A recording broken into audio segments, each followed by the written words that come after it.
Hello நண்பர்களே, இந்த வீடியோவில் literary terms and devices part 1 தான் பார்க்க போகிறோம்.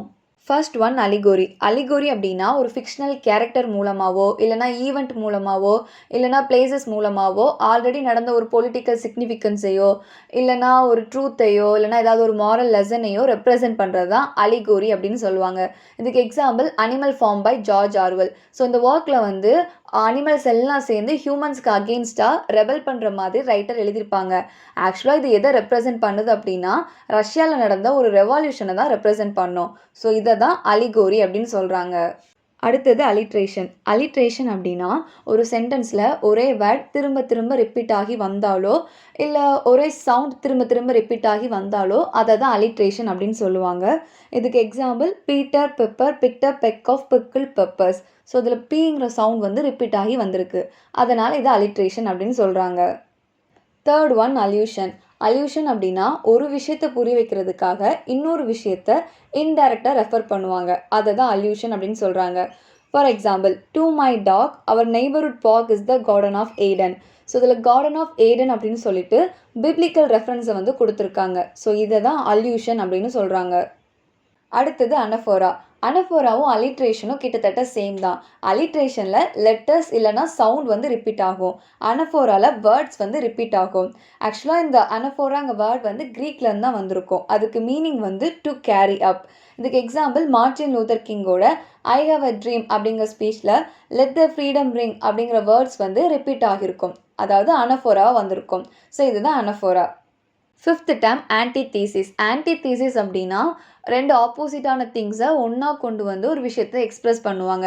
For example, man proposes god disposes. இதில் ப்ரொப்போசஸ் டிஸ்போசஸ்ங்க ரெண்டு ஆப்போசிட்ஸ் வேர்டுமே ஒன்றா வந்திருக்கு. ஆனால் அது ரெண்டுமே சேர்ந்து இன்னொரு ஃபார்மை இன்னொரு மீனிங்கை வந்து அதில் எக்ஸ்ப்ரெஸ் பண்ணியிருக்கு.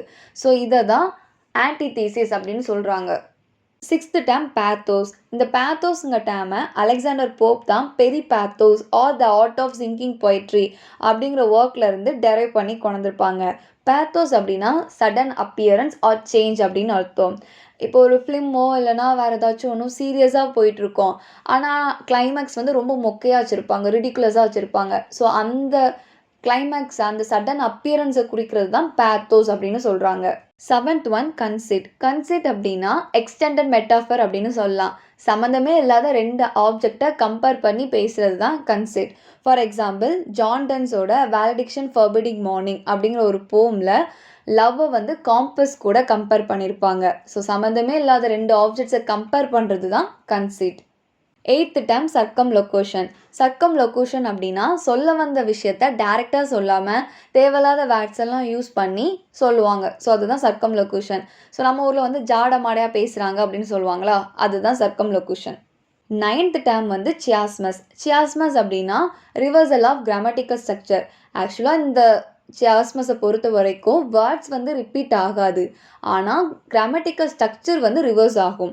ஃபார் எக்ஸாம்பிள், லார்ட் பைரனோட டான் ஜுவான்ங்க ஒர்க்கில் pleasure is a sin and sometimes sin is a pleasure அப்படின்னு ஒரு கோட் வந்திருக்கு. இதை பார்க்கும்போது வேர்ட்ஸ் வந்து ரிப்பீட் ஆகியிருக்க மாதிரி இருக்கும், ஆனால் ஆக்சுவலாக அந்த லைனில் கிராமரோட ஸ்ட்ரக்சர் தான் ரிவர்ஸ் ஆகிருக்கு. ஸோ இதுதான் சியாஸ்மஸ். 10th one hyperbole. So hyperbole அப்படின்னா ரீடர்ஸ் கிட்டேயோ இல்லை ஆடியன்ஸ் கிட்டேயோ எமோஷன்ஸ் க்ரியேட் பண்ணுறதுக்காக இல்லைனா சிம்பத்தி க்ரியேட் பண்ணுறதுக்காக ஒரு விஷயத்தை ரொம்ப எக்ஸாக்ரேட் பண்ணி சொல்கிறது தான் ஹைப்பர்போல்.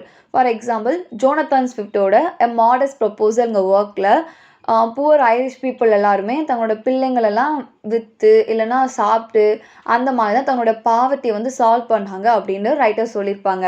ஆக்சுவலாக அந்த ஐரிஷ் பீப்புள் அந்த பாவர்ட்டியை சால்வ் பண்ணுறதுக்கு ரொம்ப கஷ்டப்பட்டாங்க, ஆனால் அதை ரொம்ப எக்ஸாக்ரேட் பண்ணி ரைட்டர் சொல்லியிருக்காங்க. ஸோ அதை தான் அதை நம்ம ஹைப்பர்போல் அப்படின்னு சொல்கிறோம். 11th term imagery. இமேஜரி அப்படின்னா நம்ம பார்த்த விஷயத்த அப்படி கிளியராக ஒருத்தங்கிட்ட எக்ஸ்ப்ரெஸ் பண்ணுறதுக்காக நம்ம யூஸ் பண்ணுற வேர்ட்ஸு தான் இமேஜரி அப்படின்னு சொல்லுவாங்க. இதில் வந்து சிமிலிஸ், மெட்டாஃபர் இது எல்லாமே இன்க்ளூட் ஆகும்.